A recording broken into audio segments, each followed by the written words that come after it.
Glória a Deus. Sou o pastor Wagner de Jesus, São Luís Maranhão.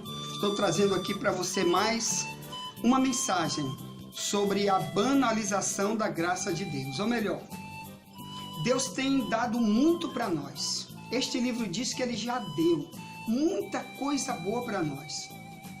Mas esse livro diz também que o próprio Deus, depois de ter dado, feito um sacrifício gigante, porque o Deus do cristianismo é Jesus Cristo, então depois de ele ir para a cruz sofrer e entregar um monte de coisa boa e principalmente a salvação, ele disse nesse livro que muita gente não ia querer. E alguns queriam aceitar, iriam banalizar aquilo que ele entregou e principalmente a salvação. Então nós estamos estudando nos vídeos que já enviamos aí para o YouTube, e você que está conosco recebeu agora o último com o tema A Minha Graça Te Basta. Então ali você viu como é importante você de verdade estar dentro dos propósitos da graça de Deus. Porque se você não entender o significado da graça de Deus, você vai ser um cristão derrotado. Ou melhor, um dos propósitos da graça de Deus, como você já viu lá no outro vídeo, é na hora das nossas grandes tribulações, quando todo mundo fechar a porta para você, Jesus quer se mostrar para você como o Deus que fala, que age, que transforma, que abre porta, para você nunca mais deixar ele. Por isso você vai entender o significado do termo Minha Graça Te Basta. Mas aqui eu quero estudar com você sobre a graça e o crescimento. Preste atenção. Vamos ler 2ª carta de Pedro 3, verso 18, onde se lê assim: Antes crescei na graça e no conhecimento do nosso Senhor e Salvador Jesus Cristo. A Ele seja dada a glória, hoje e para sempre. Amém. Então, olha aqui a situação daqueles que não entenderam o sentido da palavra graça. Uma das coisas que você vai ter que fazer, meu amado irmão, se você quiser estar dentro de tudo que Deus já te deu, para você não banalizar e isso fazer você jogar fora Deus, mandar Deus para longe da sua vida, e com isso você anular totalmente tua salvação, aqui ele está dizendo que tu tem primeiro que crescer na graça e no conhecimento de Jesus. Você aprendeu também no vídeo anterior, que já está no YouTube, que crescer na graça é você crescer cada vez mais no seu relacionamento. É você cada vez descobrir o que agrada a Deus e o que não agrada a Deus, para você cada vez ir se chegando mais perto dele, cada vez podendo estar recebendo dele, porque você está cada vez mais se integrando nesse grau de amizade, nesse amor que ele quer que você tenha por ele. Isso é crescer na graça. Outra coisa que a Bíblia fala aqui é crescer na graça e no conhecimento. Então, para você se relacionar com Deus e se fixar nele, para não lançar ele fora nunca da sua vida, como pessoas fazem por aí. Você tem um amigo íntimo e depois machuca ele, você faz coisa que ele detesta, insulta ele, e às vezes ele vai ter que devagarinho sair da sua vida. Assim é Deus. Então aqui está dizendo que é preciso crescer na graça e no conhecimento, ou melhor, é preciso também conhecer biblicamente e orando, buscando, clamando para Ele falar contigo o que Deus não aceita que nós façamos e aquilo que ele aplaude quando a gente faz, e aí ele se torna cada vez mais íntimo, se revelando, dirigindo, abençoando, abrindo porta, como ele fez na vida de Paulo e de todos os que são fiéis que você vê neste livro, tanto os profetas do Antigo Testamento, os patriarcas, como qualquer um daqui da igreja primitiva do Novo Testamento. Então eu quero te falar aqui sobre crescer no conhecimento. Então preste atenção. Você sabe por que nós às vezes passamos tantas tribulações, além do que você já viu lá no vídeo anterior que fala da minha graça te basta? Eu quero falar aqui muito mais para você. Porque às vezes você mesmo dizendo ser cristão e diz eu tenho Deus, estou com Deus, amo Deus, faço a vontade dele. Mas às vezes você sofre, tem choros gigantes e não sabe o motivo. Então aqui eu quero falar dos motivos das tribulações, que é realmente o estudo profundo com respeito a crescer no conhecimento para você de verdade estar integrado na graça que Jesus veio te dar. Então, primeira coisa, qual é o motivo das tribulações? Por que tanto presídio lotado? Por que tantos hospitais superlotados? Por que muitas doenças na terra? Por que muita escassez de tudo na terra? Por que muita corrupção na terra? Preste atenção, meu amado. A Bíblia fala que nós nunca podemos atribuir esses problemas a Deus. Primeiro, o agente gerador de tudo isso são as pessoas. E nós cristãos, que já dizemos que amamos a Deus, nós também às vezes geramos tribulações imensas e não sabemos os motivos. E não entendemos que às vezes a culpa é só nossa.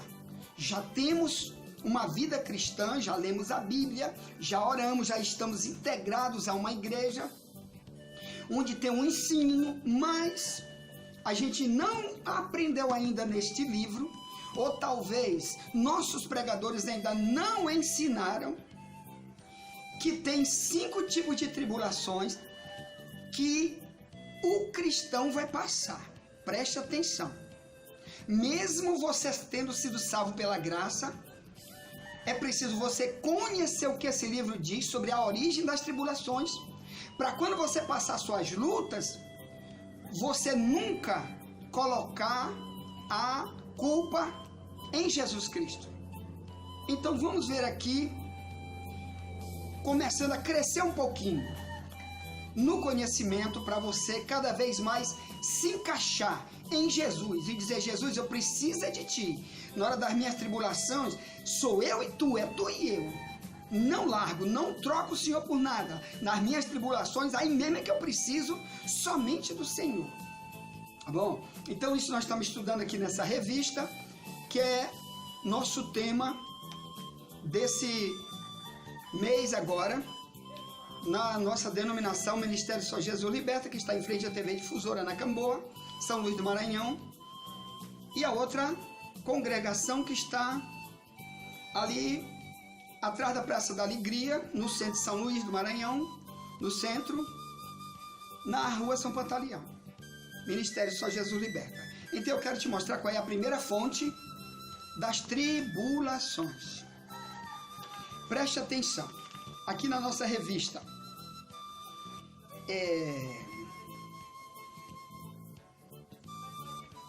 vamos ler 1 Tessalonicenses 4, verso 6.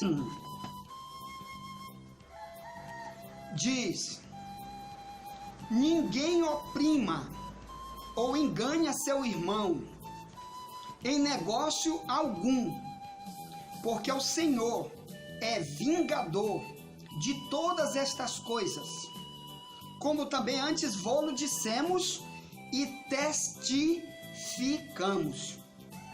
Então aqui está dizendo que tem muita gente passando tribulação, primeiro, porque ele está atribulando os outros.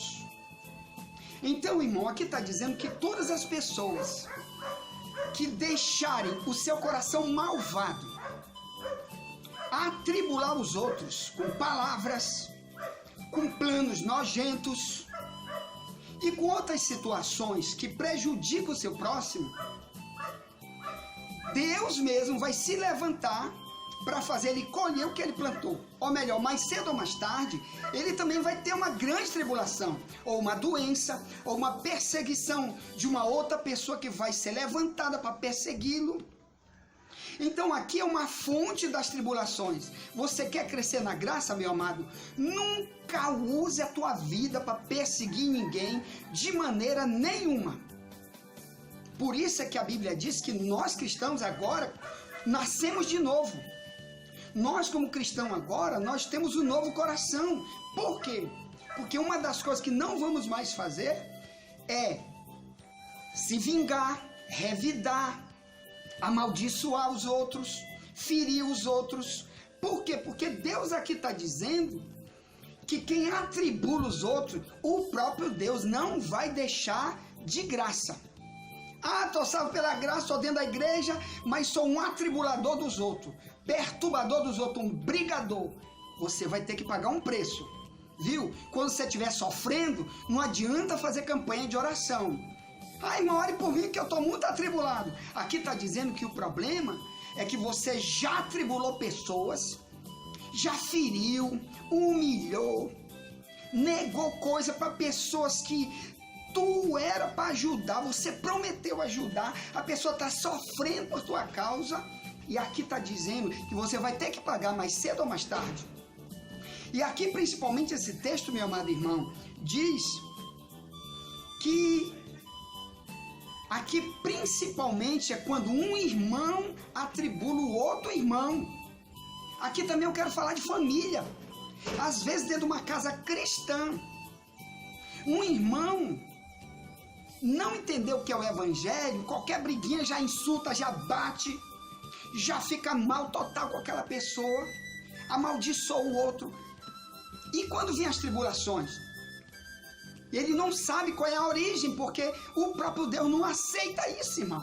Deus é amor, Deus é união. Deus não aceita ninguém ser ímpio, mesmo dizendo que está dentro das igrejas, e se levantar para bater, para ferir, para prejudicar, para amaldiçoar, para fazer choros na vida do outro. Nunca queira ser causador de choro para teu irmão e dizer que tu está salvo pela graça. Meu irmão, vamos orar e dizer: Deus, eu quero crescer no conhecimento, para me poder crescer na graça. Eu não posso crescer no conhecimento da verdade para me libertar de certas coisas, para me poder me agarrar com Jesus de verdade e Ele comigo, se eu não aprender e não querer mudar, tá bem? O evangelho é mudança, é ser nova criatura. Se você não querer ser nova criatura, na hora das tuas tribulações, não adianta fazer campanha de oração. Só adianta uma coisa: Senhor, me arrependo, quero mudar. Tá certo? Então essa é a primeira área da nossa vida onde parte as tribulações. Quando? Quando eu uso minha vida para ser um agente ladrão dos outros, que derruba os outros, que fere, que humilha. Então já sabe, mais cedo ou mais tarde, Deus não vai deixar isso de graça. É uma das coisas que se aprende aqui nesse livro, que ocorre muitas vezes essa situação aqui neste livro, na Bíblia. Então procure ler, meu irmão. Vai para a escola bíblica, pergunta isso para teu pastor se isso é verdade, e procura te agarrar com Jesus, porque mesmo você está sendo atribulado por tua culpa, ainda tem chance. A graça é enquanto você está vivo. Por isso é que a graça está estendida até você estar vivo. Morreu, acabou a graça. Você está lá para pagar para sempre pelo que você fez de maldade contra os outros. Para sempre. É um pagamento eterno. Por isso que a Bíblia chama de sofrimento eterno. E eu não estou aqui para dizer isso para você. Eu não estou aqui para falar de sofrimento eterno. Eu quero que tu seja alegre para sempre. Mas para isso tu tem que ter amor. Em qualquer situação. Amor. Tá? Amor.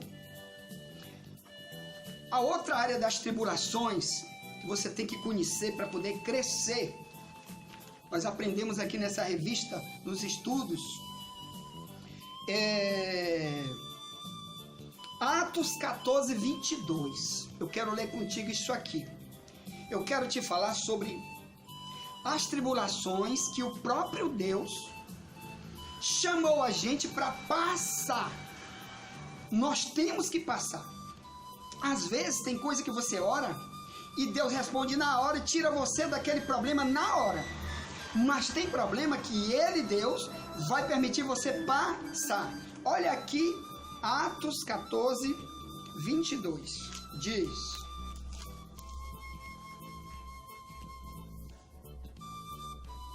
confirmando os ânimos dos discípulos, exortando-os a permanecer na fé, pois que por muitas tribulações nos importa entrar no reino de Deus.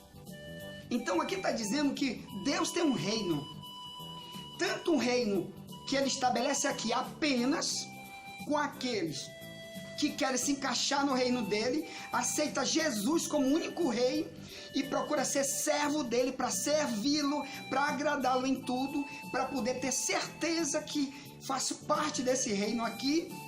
E lá em cima, ele já reina lá e quer levar essas pessoas daqui, que já são servos dele aqui, para reinar com ele lá, para morar para sempre num lugar lindo, lindíssimo, só de coisa boa para sempre.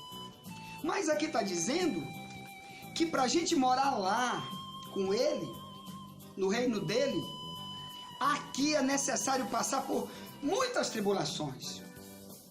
Porque, presta atenção, você acabou de ver o versículo que lemos no início, sobre muita gente atribular, até irmão atribular o outro irmão, e Deus vir para vingar depois essas situações. Então, já aqui nesse segundo item, está falando de quando alguém vir para nos atribular, nós, porque agora somos cristãos, nós agora vamos suportar. O Paulo ensinou: o amor tudo suporta, o amor tudo espera, o amor tudo crê, o amor nunca falha. Então qual é o amor? O amor a Deus sobre todas as coisas, o amor à palavra. Para mim está inserido na graça de Deus, irmão. É preciso crescer também nessa parte, ou melhor, muitas vezes Satanás vai se levantar para usar pessoas contra você.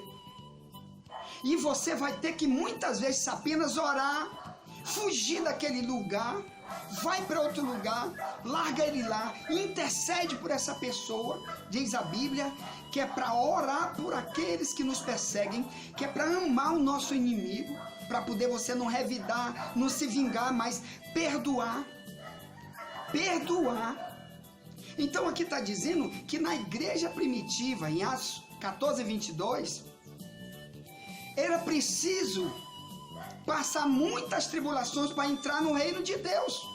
Porque naquela época, você já estudou aqui essa história bíblica da igreja primitiva, os judeus perseguiam de maneira gigante eles, apedrejavam, matavam, prendiam, eles tinham que sair correndo para o outro lado e continuava sendo cristão. Muitos eram mortos, muitos cristãos morriam pelos romanos, crucificados pelos romanos. Eles sofriam dores horríveis. Tinha época que não tinha dinheiro para nada, não tinha comida nenhuma. E eles continuavam sendo cristãos. Então aqui está dizendo que o cristianismo verdadeiro, o cristão verdadeiro, ele tem que passar tribulação. Por quê? Porque, irmão, nós vivemos num mundo governado por Satanás. Diz a Bíblia, irmão, que apenas os que servem a Jesus Cristo, eles estão no controle de Jesus. Quer dizer, esse Deus vai proteger eles, vai dar uma graça no coração deles, para eles não atribular ninguém, não perseguir ninguém. Mas o mundo lá fora tem 7 bilhões de pessoas. Apenas desses 7 bilhões de pessoas, menos de 10% são servos fiéis a Deus. A maioria é muçulmano, é mais de 30% do mundo é muçulmano que odeia o cristão. E outras religiões, irmão, que não aceita, além de cristão, católico, de outras denominações, até evangélica, que briga com o outro até por um bequinho de uma casa, se torna inimigo do outro, persegue por qualquer situação. Dentro das igrejas tem cristão que fica malzinho com o outro, às vezes só por uma palavra que o outro disse, às vezes sem querer, ou então até o pastor ensinando uma palavra, ele já fica inimigo, já sai falando mal, vai embora, não volta mais.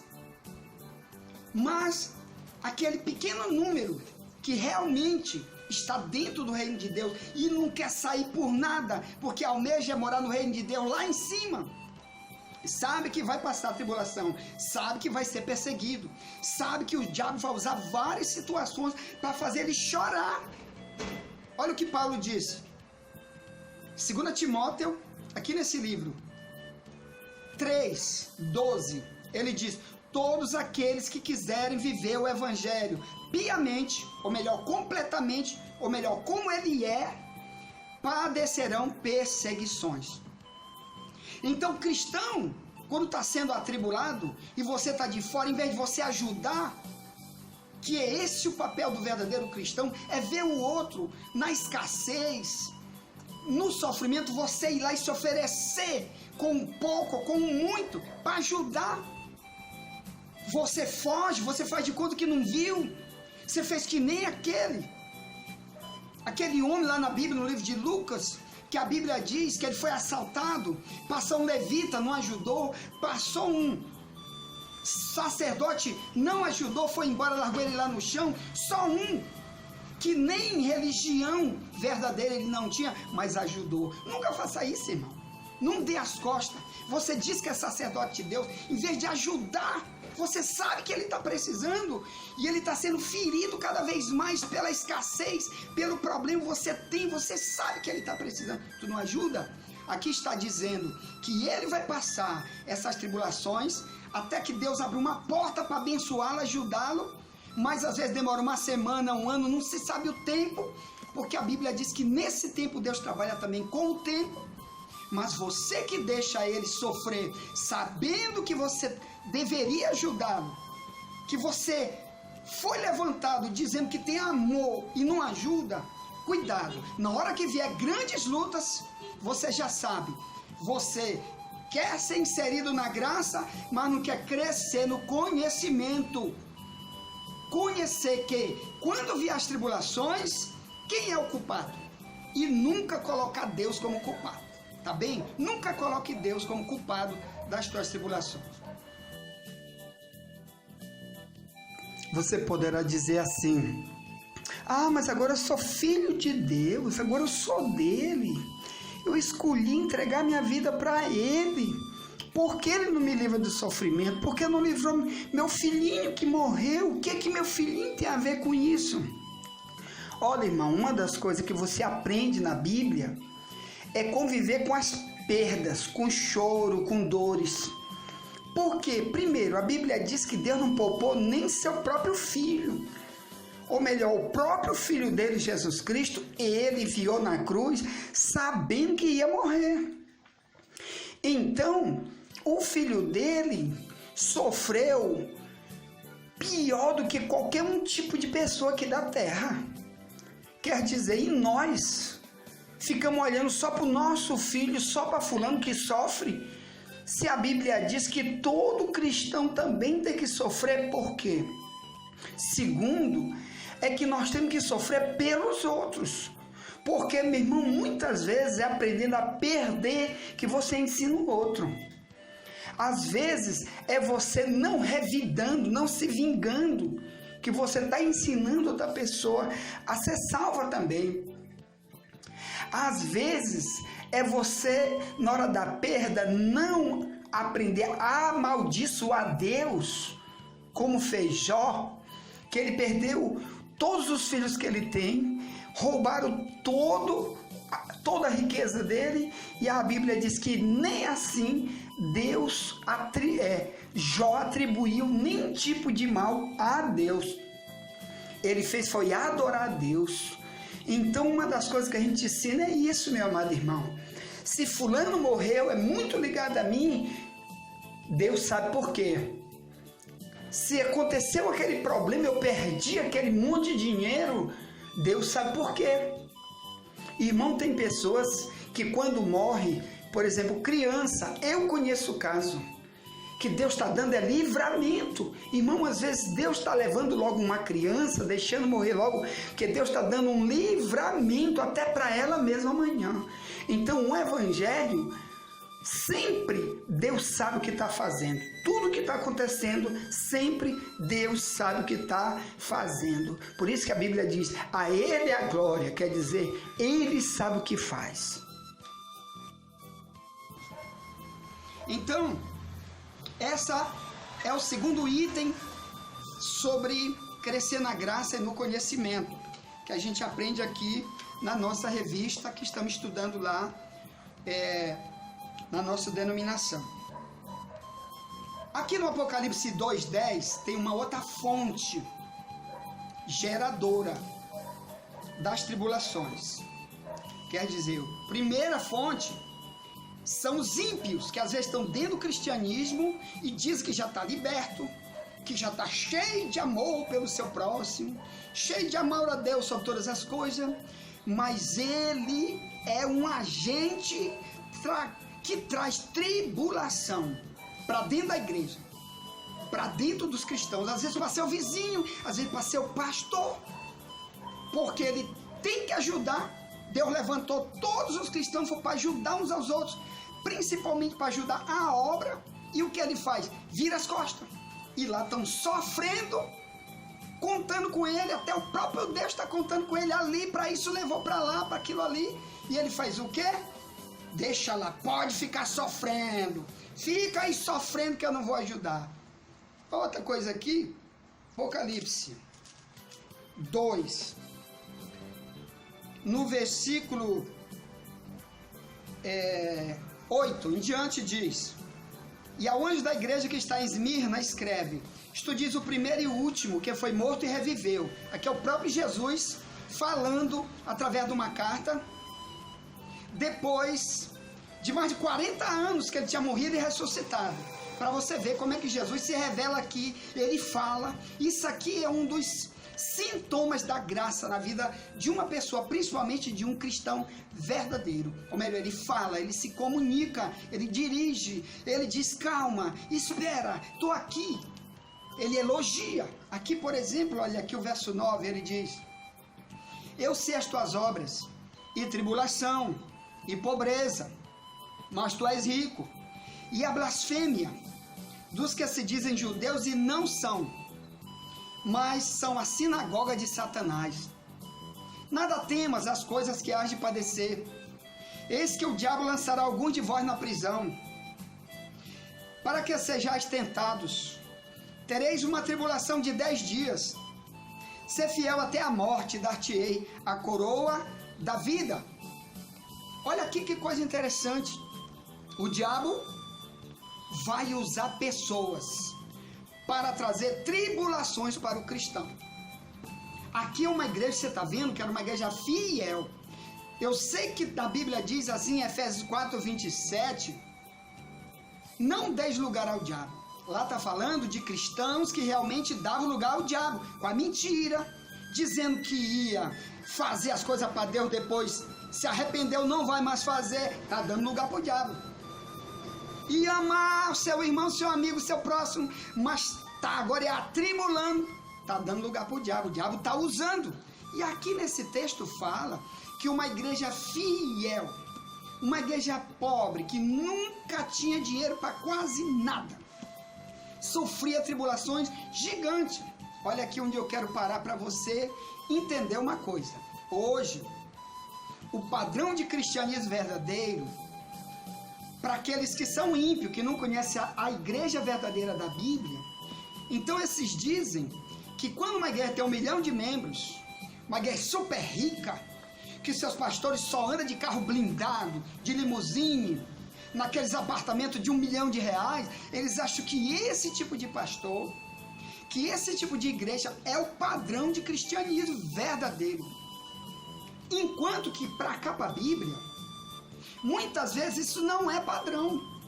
Muitas vezes as igrejas verdadeiras eram pobres, sem dinheiro. Porque naquela época, irmão, as verdadeiras igrejas eram perseguidas. E era dentro das casas. A igreja só foi mudar para parar a perseguição total, para viver um momento de respirar um pouco mais, no ano 325, daí para frente. Você tem uma ideia?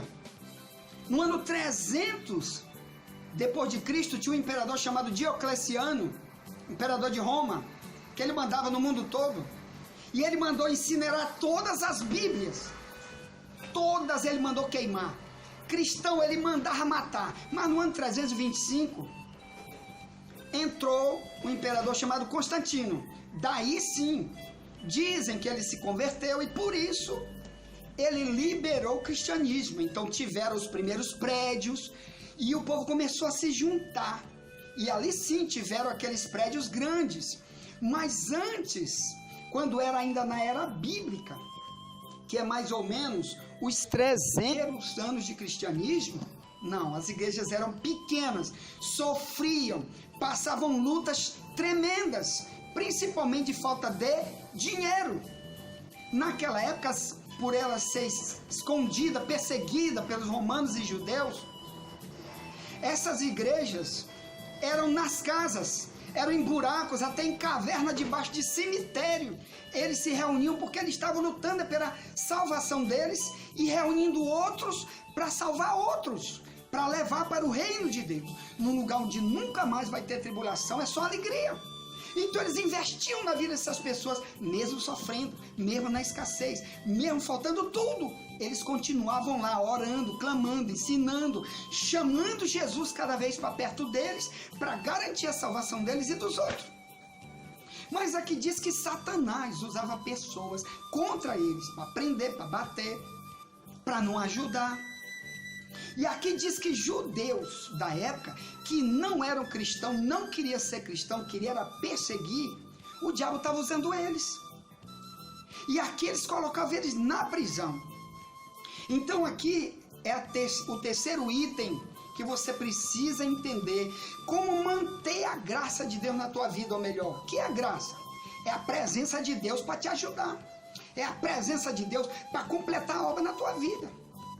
Então aqui está dizendo que quando Satanás usar alguém para te perturbar, para te humilhar, para te ferir, para te deixar todo o tempo na escassez financeira, sem nada, sabe que pode ajudar, não usa, quer perseguir, então o diabo está usando ele. Para fechar a porta para ti, aqui está dizendo, ser fiel até a morte.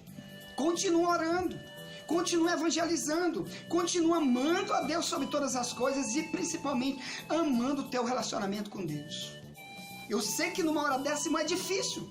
Tem dia que a gente também passa, eu também passo, escassez gigante. Nossa igreja é pequena. Por quê? Porque essa doutrina verdadeira aqui, muita gente não quer. Eles preferem essas igrejas gigantescas, onde lá cada membro se esconde. E tem pastor que nunca viu certas ovelhas, porque como você vai conhecer uma ovelha no meio de 1 milhão de pessoas? Então é para isso que eles vão para lá, porque eles acham que se escondendo no meio dessas igrejas gigantescas, e lá eles não fazem nada para ajudar seu próximo, nada para ajudar a igreja, até porque uma igreja milionária não precisa mais de nada, ela já tem milhões.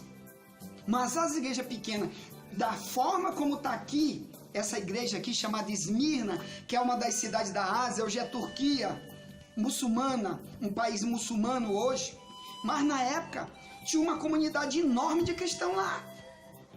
Hoje, irmão, acabou total.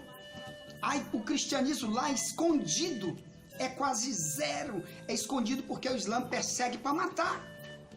Mas os que estão lá hoje continuam sendo fiéis, porque estão pensando na sua salvação, estão pensando em nunca perder o relacionamento com o Salvador, que é Jesus. Porque Ele é que dá, Ele é que livra do diabo, e Ele é que diz, eu vou te dar coisa melhor do que qualquer coisa aqui da terra. Lá em cima, tudo que está aqui é passageiro, mas lá em cima é eterno, alegria eterna. Lá, só delícias eternamente. Então vale a pena lutar. Qual é o terceiro item? Melhor, qual é o quarto item? Que são fatos geradores da nossa tribulação. E nós temos que perseverar. Se agarrar com a graça. Então temos que crescer conhecendo. Conhecendo mais, cada vez mais, estudando mais, buscando mais. E tem outro detalhe, irmão. A graça, se realmente você está dentro da graça de Cristo, uma das coisas que Ele faz é te ensinar. Tem coisa que Ele pessoalmente vem e fala contigo e diz, ei, isso aí não é da Bíblia, isso aí para, isso não me agrada, pare. Aí Ele tem coisa que Ele faz é te elogiar. Deus é um Deus pessoal. Eu só sou um cristão, meu amado irmão, porque não só li esse livro, mas porque Deus até agora, hoje, Ele fala comigo. E não é só comigo. Ele falava com Paulo, ele falava com a própria igreja primitiva. E hoje ele fala com qualquer um que realmente anda na graça, mantém a graça, fica agarrado com Jesus, não troca ele por egoísmo, por soberba, por idolatria, por vaidade, não troca ele por mundanismo, não troca ele por nada. Para quê? Para manter ele na sua vida. Ele fala, ele se revela, ele ensina, ele mesmo ensina. Isso é uma das coisas boas do cristianismo. Amém? O próprio Jesus disse que quando o Espírito Santo viesse, ele ia ensinar e ele ia guiar em toda a verdade. Ensinar como? Além dele dar discernimento para aquele que realmente está na graça, para quando você ler entender, você, Jesus, me ensina, eu quero ler esse livro e aprender, para nunca te soltar. Ele também pessoalmente, dentro do teu coração, às vezes até quando tu dorme, se tu tá realmente agarrado com ele, ele te ensina. Por isso que tem gente por aí que chama crente de fanático. Esse crente é fanático agora. Não, irmão. É porque Deus vem pessoalmente para ele ensinar e ele abandonar certas coisas. E às vezes Deus manda ele se integrar em certas coisas da obra. É Deus, tudo é Deus. Então vale a pena você nunca cair da graça. Vale a pena nunca você querer se separar de Jesus. Meu irmão, aqui, agora, se vê mais um motivo de você estar realmente agarrado com Jesus, vivendo pela graça. Por quê? Por exemplo, muitas pessoas hoje perguntam para você assim, você sabe isso da Bíblia, mas nunca fez um curso de teologia? Como você pode ensinar os outros? Presta atenção. Primeiro, aí o texto disse que o Espírito Santo vai ensinar quem? Aquele que realmente quer aprender e busca nele. Segundo, na época da grande perseguição cristã, nunca ninguém pôde se reunir para fazer curso de teologia nenhum, tá bom? Os primeiros 100 anos de cristianismo, que era perseguidíssimo cristianismo, por exemplo, o ensinador Paulo, ele vivia mais, era preso. Então, de lá é que ele escrevia as cartas dele, porque o evangelho era muito perseguido. Então, os outros é que tinham que aprender com aquelas cartas. Você entendeu? Então, não podia de forma nenhuma você dizer, olha, vamos alugar uma casa ali grande para reunir um monte de gente para fazer curso de teologia. Não existia isso. Cada um tinha que aprender, clamar a Deus para aprender, e pegava as cartas de Paulo e ia ler, ou as cartas de João, ou de Pedro, ou de Marco, ou de outro, entendeu? E um ia ensinando o outro. Aquele que estava mais maduro ensinava o outro. Mas dizer, não, tu tem que fazer um curso de teologia, não, isso não aconteceu. Outra coisa, depois que o ano 325 começou, que deu grande liberdade para as igrejas, entraram os papas com os cursos de teologia. Eles começaram a fazer o curso de teologia para os outros. os papas do catolicismo romano.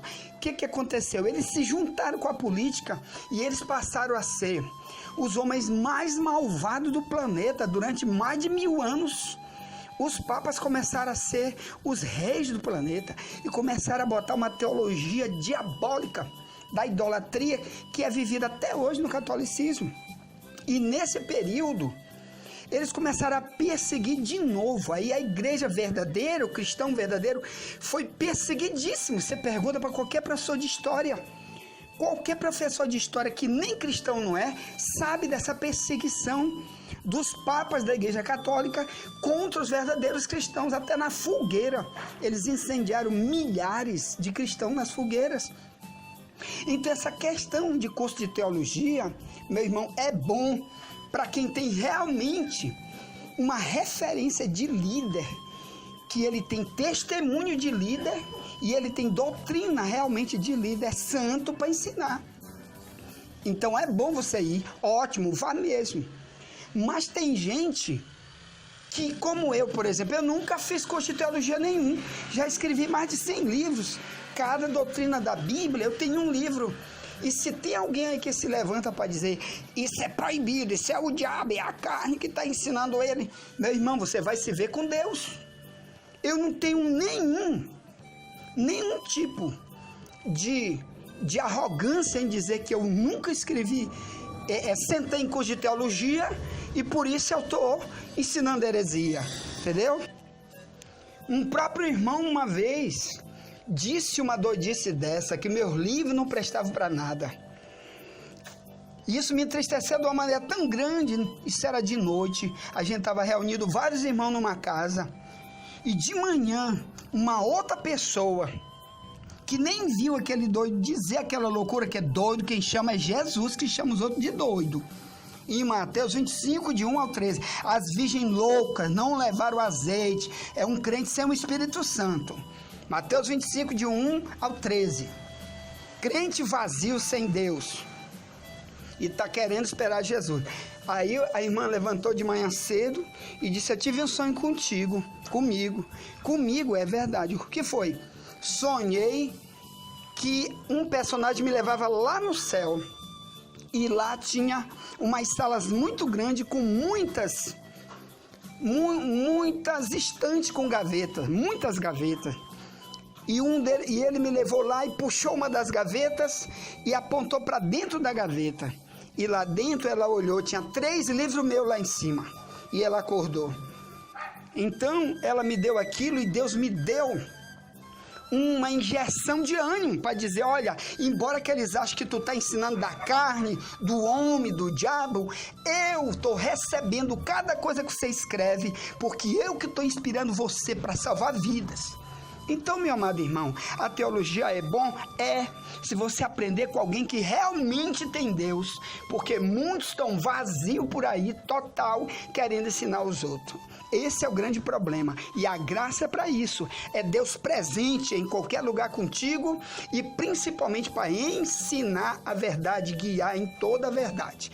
Isso é que é uma das coisas excelentes do cristianismo, que me manteve de pé até hoje e para sempre. Amém.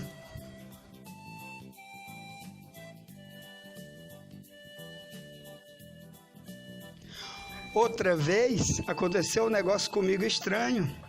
Ia ter um seminário gigantesco aqui, que um pastor presidente de um ministério gigante aqui do Brasil, um homem crente santo, mas ia ensinar uma coisa diabólica lá.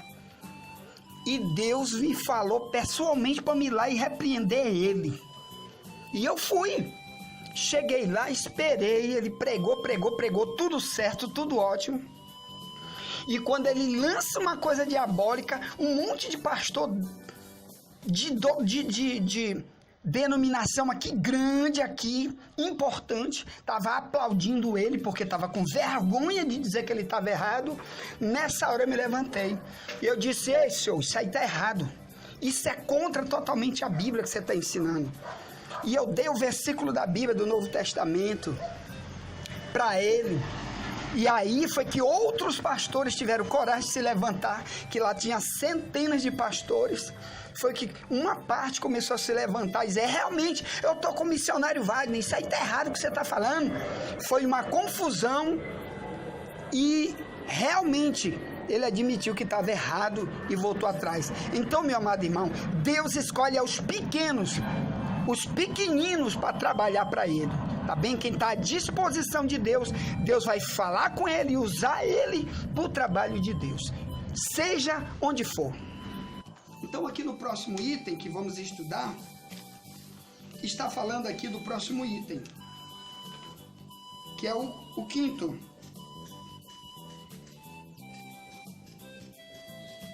Eu quero falar agora das tribulações que nós mesmos procuramos para nós mesmos. Por exemplo, nós já falamos de quando alguém atribula a gente, nós já falamos que nós temos que passar essas tribulações, nós já falamos aqui que o diabo levanta situações, mas aqui também está falando das tribulações que eu procuro para mim. Você sabia que tem muita gente sofrendo, até nas igrejas evangélicas? Primeiro, porque não conhece nada, não quer nada com a palavra. Na escola bíblica nunca vai estudar a Bíblia na casa dele, ele nunca estuda, não tira tempo nenhum. É só celular, brincadeira todo o tempo, namoro, viagem, passeio, não tem tempo nenhum para aprender. Mas ele não sabe que tem tribulação que ele mesmo causa para ele mesmo. E quando vier, ele não pode botar a culpa na igreja dele, nem no pastor dele, nem em Deus. Por exemplo, 1 Coríntios 7, 28, aqui é um dos motivos. Diz, mas se tu casares, tu não estás pecando. E se a virgem se casar, ela também não está cometendo pecado. Todavia, os tais terão tribulações na carne, e eu queria poupar-vos. Aqui está falando sobre tribulação que vai acontecer em qualquer casamento, até de cristão muito fiel. Por quê? Porque são duas pessoas que se casam. Não são duas pessoas que já estão livres do pecado. Não, aqui dentro ainda tem a velha natureza, que eles têm que lutar todo dia contra essa velha natureza. E quando um dos dois não luta contra essa natureza, tá bem? Um vai trazer tribulação para o outro no casamento. Por isso que a Bíblia diz, irmão, que antes de você casar ou fazer qualquer coisa, você tem que orar primeiro. Ore para Deus te revelar se aquela pessoa é liberta, se aquela pessoa realmente tem amor, se o coração dela não é mundano, não é ímpio, para você se casar. Porque se duas pessoas muito cristãs, muito amorosas com Deus, é arriscado ter tribulação, imagine você já se casar com uma pessoa que não tem nenhum tipo de compromisso de manter a graça de Deus em sua vida, de crescer na graça. Aí, quando vier a briga, a traição, você foi o culpado. Nunca bote Deus como culpado, você foi o culpado. Então aqui na Bíblia você vai ver muitos tipos de maneiras como nós causamos as tribulações e às vezes vamos chorar. E não tem como resolver, porque tem coisa que o juiz resolve, tem coisa que o médico resolve. Por exemplo, quem pega AIDS, você já é cristão e vive na prostituição e pega AIDS. Por que a Bíblia diz que os prostitutos não herdarão o reino de Deus? Porque a Bíblia manda você se casar primeiro, para ter um parceiro fiel a Deus. Mas prostituição, você pega um HPV, um câncer de colo de útero, ou você pega uma AIDS ou um monte de outros problemas, aí você vai dizer, oh Deus, a culpa é tua, tu me livrou, não. Não, você vai ter que chorar, mas ainda tem esperança, meu irmão. A esperança primeiro vai aprender a palavra, para te manter com Deus. Tu te mantendo com Deus agora, mesmo na tribulação, tu faz o quê? Vai clamar, me arrependo, Senhor, me ajuda, me ajuda. Eu sei que tem vezes que vai passar um momento, um tempo, para Deus te tirar disso. Mas é preciso você nunca deixar de se arrepender e voltar sempre do caminho errado e se agarrar de novo. A Bíblia prega isso, é se arrepender e se agarrar de novo, mesmo antes tendo cometido um erro grave. contra você ou contra seu próximo. Nunca te esquece. O grande gerador de tribulações, que às vezes muita gente culpa Deus, somos nós mesmos, e vamos botar a culpa em Deus.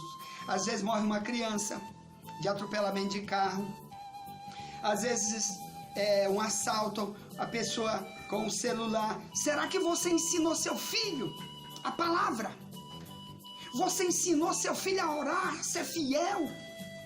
Ou ele nunca quis e você como pai nunca ensinou?